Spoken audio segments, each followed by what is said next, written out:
Hello friends, हम लोग discuss करेंगे यूपीएचईएससी में जूलॉजी के जो सिलेबस में इन्वायरमेंट एंड पॉपुलेशन टॉपिक है उसको हम लोग समराइज रूप में देखेंगे। जो लोग इस लेवल तक पहुंचते हैं वो बहुत सारी बेसिक चीज़ों को जानते हैं जिनको हम लोग स्किप करेंगे और सिर्फ क्वालिटीफुल चीज़ों को जो हमारी एग्ज़ाम के लिए ज़रूरी है उनको लेकर के चलेंगे। इन्वायरमेंट हम अच्छी तरह समझते हैं कि इन्वायरमेंट किसी भी इंडिविजुअल के आसपास का बायोटिक एबायोटिक हर प्रकार का फैक्टर है जो कि उसके लिए रिस्पॉन्सिबल होता है, उसके सर्वाइवल के लिए या उसको उसके डेवलपमेंट ग्रोथ इन सभी चीज़ों के लिए फैक्टर होता है। एक इंडिविजुअल ऑर्गेनिज्म जो होता है उसमें सबसे पहली जो यूनिट है वो है एक इंडिविजुअल ऑर्गेनिज्म। और इंडिविजुअल ऑर्गेनिज्म जब सेम स्पीसीज सेम एरिया में रहने लगती है तो उसको हम लोग पॉपुलेशन बोलते हैं। तो पॉपुलेशन ग्रुप ऑफ इंडिविजुअल है जो कि सेम स्पीसीज होती है और एक ही एरिया में रहता है, तो वो हमारा पॉपुलेशन है। और ये जो तरह तरह के जो पॉपुलेशन होते हैं ये पॉपुलेशन आपस में मिल करके एक कम्युनिटी बना लेते हैं और इसका जो एरिया होता है वो डिफाइंड होता है। अब इसी प्रकार से जो इकोसिस्टम होता है, जो सारे ऑर्गेनिज्म हैं वो मिल करके किसी जगह पर रहते हैं, एक साथ रहते हैं, फिजिकल इन्वायरमेंट में रहते हैं, तो ये इकोसिस्टम बन जाता है। और बहुत सारा जब ग्रुप ऑफ इकोसिस्टम हो जाता है, तरह तरह के इकोसिस्टम हो जाते हैं जिसमें जो कि एक सिमिलर क्लाइमेट को शेयर करते हैं, इसमें टिपिकल ऑर्गेनिज्म जो है रहते हैं, तो इसको हम लोग बायोम कहते हैं। बायोस्फीयर जो होता है एंटायर प्लैनेट जो है और उसमें जिसमें सारे ऑर्गेनिज्म हैं और उसका सारा फिजिकल इन्वायरमेंट है, सब कुछ मिला लेते हैं तो हमारा बायोम बन जाता है। ये वही बेसिक बात। यहाँ पर जो फिजिकल इन्वायरमेंट है, फिजिकल इन्वायरमेंट जिसके अंतर्गत हम जानते हैं कि फिजिकल इन्वायरमेंट में बहुत सारी चीज़ें आती हैं, बहुत सारे वेरिएशंस होते हैं। तो जो ऑर्गेनिज्म है वो डिपेंडेंट होता है हमारे टेम्परेचर के ऊपर, रेनफॉल के ऊपर, बहुत सारी चीज़ें होती हैं इनके ऊपर डिपेंड होता है। तो जैसे कि एग रूल है, एग रूल ये बताता है कि जब हम नॉर्दर्न हेमीस्फीयर की तरफ बढ़ेंगे तो नंबर ऑफ जो एग्स होंगे वो बढ़ना शुरू हो जाएंगे। तो ये हमारा एग रूल है। उसी प्रकार से जिन ऑर्गेनिज्म में टॉलरेंस की जो लिमिट होती है वो अगर ज़्यादा हो तो हम लोग उसको यूरो बोलते हैं। इसका मतलब होता है कि मीन्स जो है वाइड रेंज ऑफ टॉलरेंस है। वहीं पर अगर कोई ऐसा ऑर्गेनिज्म है जिसकी जो टॉलरेंस की जो लिमिट है वो नैरो है तो हम लोग उसको स्टीनो बोलते हैं। इसमें बहुत सारे एबायोटिक फैक्टर होते हैं, बायोटिक फैक्टर होते हैं। एबायोटिक फैक्टर जैसे climatic factor, temperature, water, light और गैसेस। इडेफिक फैक्टर का मतलब हुआ सॉइल और पीएच, ह्यूमस कंटेंट। उसी प्रकार से फिजियोग्राफिक फैक्टर होते हैं जिसमें कि हमारा सनलाइट, स्लोप, एल्टीट्यूड, ये सारी चीज़ें आती हैं। यहाँ पर आता है बहुत से जो रूल हैं उसमें जैसे लिबिक लॉ ऑफ मिनिमम। तो ये जो रूल है वो ये बताता है कि किसी जो डिस्ट्रीब्यूशन ऑफ स्पीसीज है वो कंट्रोल किया जाता है इन्वायरमेंटल फैक्टर के द्वारा, और जो कि किसी भी ऑर्गेनिज्म का नैरोएस्ट जो है रेंज ऑफ टॉलरेंस होता है उसको बताता है कि कितने नैरो रेंज को वो टॉलरेट कर सकता है। दूसरा है सैफोर्ड लॉ ऑफ टॉलरेंस। ये बताता है मिनिमम और मैक्सिमम जो लिमिटिंग फैक्टर होते हैं वो लाई करते हैं एक रेंज में, और इसी को हम लोग लिमिट ऑफ टॉलरेंस कहते हैं। जैसे कि हमारी जो बॉडी है वो एक मैक्सिमम टेम्परेचर के बाद फिर क्या हो जाएगी, हमारे जो एंजाइम्स हैं वो डीनेचर्ड होना शुरू हो जाते हैं।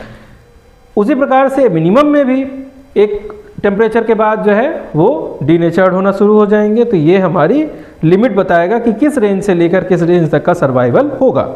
वहाँ पर अब वाटर है, वाटर के अंदर बहुत सारी चीज़ें पाई जाती हैं। वाटर एक प्रकार का सॉल्वेंट है जिसके अंदर पाए जाते हैं एनायंस जो कि क्लोरीन, सल्फेट या हाइड्रोकार्बन हो, जो कि कार्बोनिक एसिड, ये सब हो सकते हैं।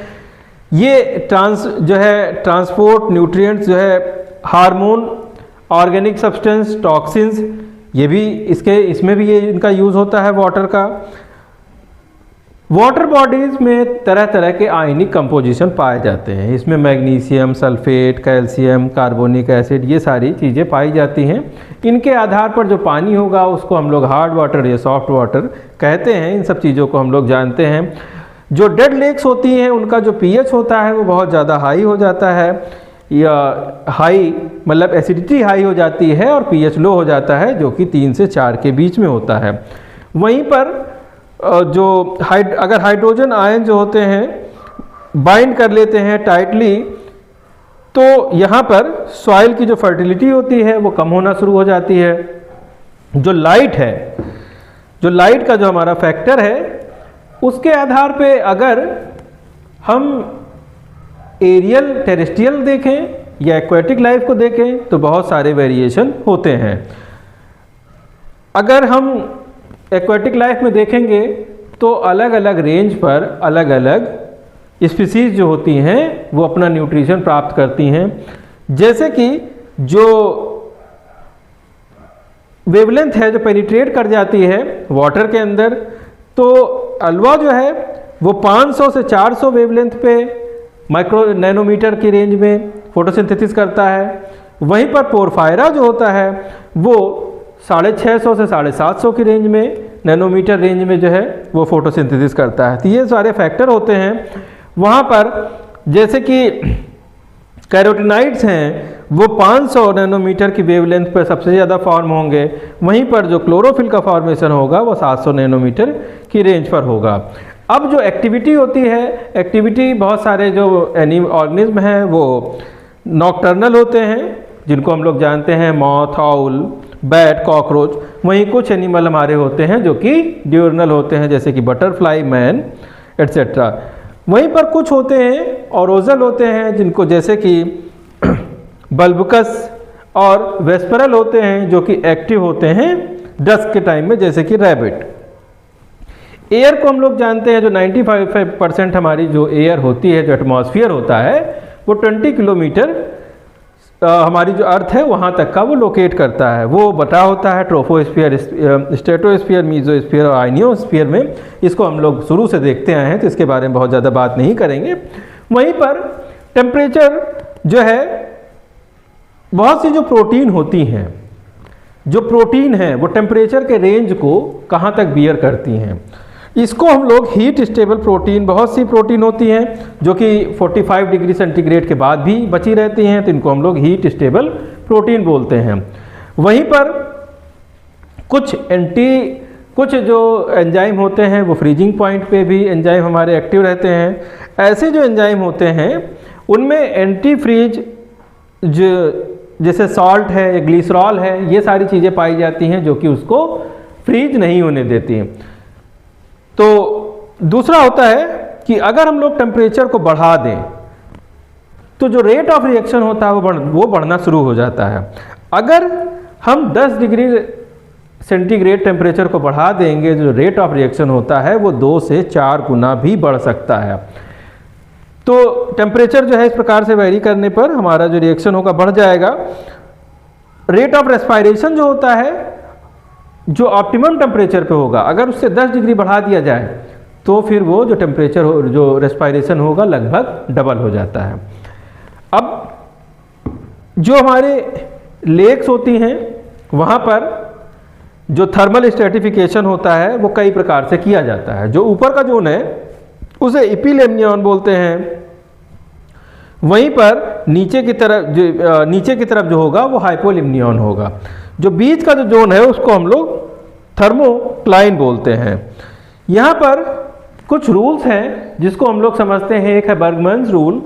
बर्गमैन रूल ये कहता है कि जियोग्राफिकल जो स्पीसीज होती हैं, अगर हम लोग देखेंगे तो जो गर्म जगह होती हैं वहाँ पर जो स्पीसीज पाई जाएंगी वो छोटी साइज की होंगी, और वो स्पीसीज जो कि ठंडी जगहों पर होती हैं उनका जो साइज होगा बड़ा होगा। जैसे कि पोलर बियर जो है वो हमारा कहाँ पे पाया जाएगा, ठंडे प्रदेशों में पाया जाएगा। वहीं पर जो बिच्छू है, रैट है, ये जो चीज़ें होती हैं ये डिज़र्ट वाले इलाके में ज़्यादा पाई जाती हैं। वहीं पर जो एलेंस रूल है वो ये बताता है कि tail, snout, ears, leg mammals के जो होंगे वो शॉर्टर होंगे कोल्डर रीजन में, और वहीं पर बड़े होंगे जो है गर्म प्रदेशों में। जैसे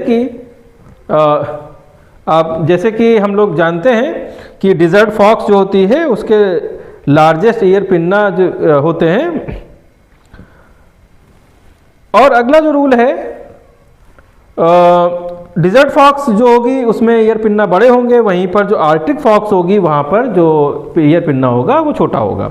जॉर्डन्स रूल जो है वो ये बताता है कि जो ठंडे प्रदेशों में जो मछलियाँ पाई जाती हैं उनमें वर्टिब्री की जो संख्या होती है वो ज़्यादा होती है।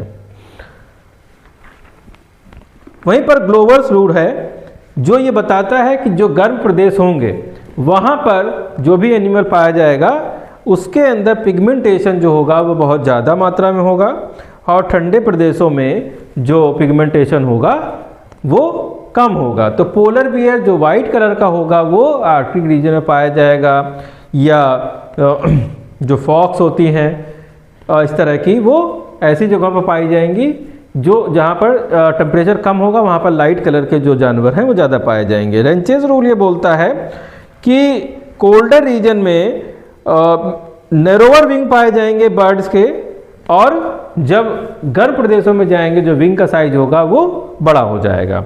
इसके बाद सॉइल की जो स्टडी है वो की जाती है पीडोलॉजी के अंतर्गत, जिसको हम लोग अच्छी तरह से समझते हैं। क्ले जो होती है उसका जो साइज होता है 0.002 mm से कम होता है, और सिल्ट जो होती है 0.002 से लेकर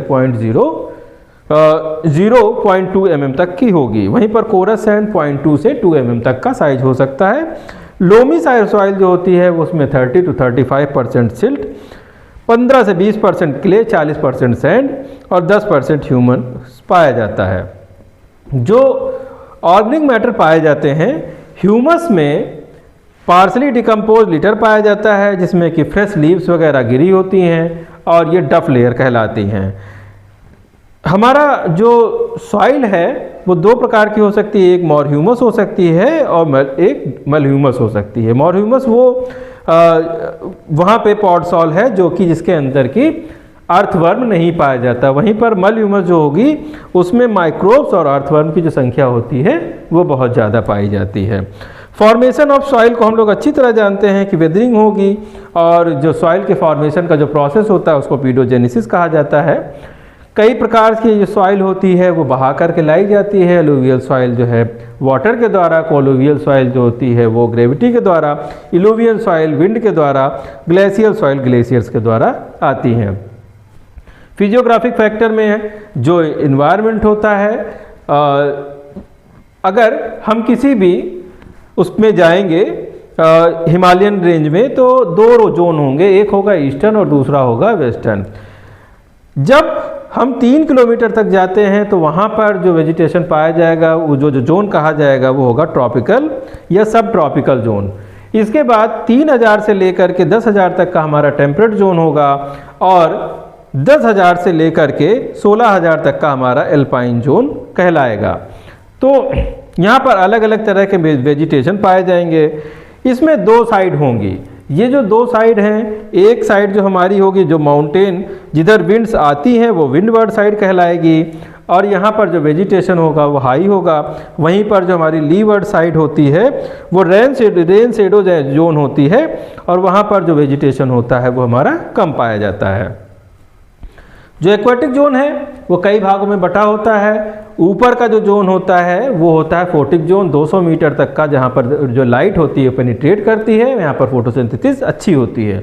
200 मीटर के बाद डेप्थ में एफोटिक जोन शुरू हो जाता है, और सबसे नीचे की तरफ जो होता है 2500 मीटर के बाद एबाइजल जोन हो जाता है, जो कि डीपेस्ट रीजन होता है, ज़्यादातर ओशन वगैरह में पाया जाता है। यहीं पर लिटोरल जोन होगा वो किनारे की तरफ होगा, लिम्नेटिक जोन जो होगा वो बीच में पाया जाएगा।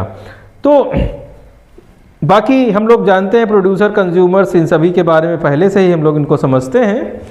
अगला है कि जो बायोटिक और एबायोटिक इंटरेक्शन होता है, इसमें 3 प्रकार के जो ऑर्गेनिज्म हैं वो पाए जाते हैं। पहले ऑर्गेनिज्म होते हैं जिनको हम लोग कहते हैं रेगुलेटर्स। तो रेगुलेटर्स वो ऑर्गेनिज्म हैं जो कि वार्म ब्लडेड होते हैं। ये अपना जो होम्योस्टेटिस जो होती है वो मेंटेन कर ले जाते हैं किसी भी टेम्परेचर पर। बॉडी टेम्परेचर इनका कांस्टेंट होता है। बर्ड्स और मैमल्स इसके अंतर्गत आते हैं। वहीं पर दूसरे होते हैं कन्फर्म्स, जो कि अपने जो बॉडी है उसका टेम्परेचर को मेंटेन नहीं कर पाते हैं, बॉडी टेम्परेचर को कांस्टेंट नहीं रख पाते हैं।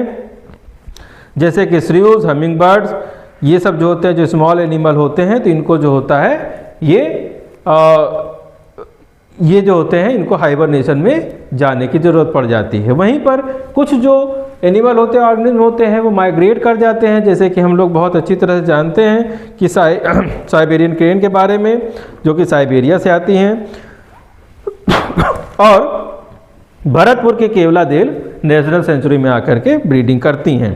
वहीं पर सस्पेंड एक टर्म होता है जहां पर जब अनफेवरेबल कंडीशन होती है तो जर्मिनेशन जो होता है, जर्मिनेशन हो गया या रिप्रोडक्शन होगा, ये क्या होगा, स्टॉप हो जाएगा। वहाँ पर जो एंजाइमेटिक एक्टिविटी होगी, जो मेटाबॉलिक एक्टिविटीज़ होंगी वो कम हो जाएंगी, रिड्यूस हो जाएंगी।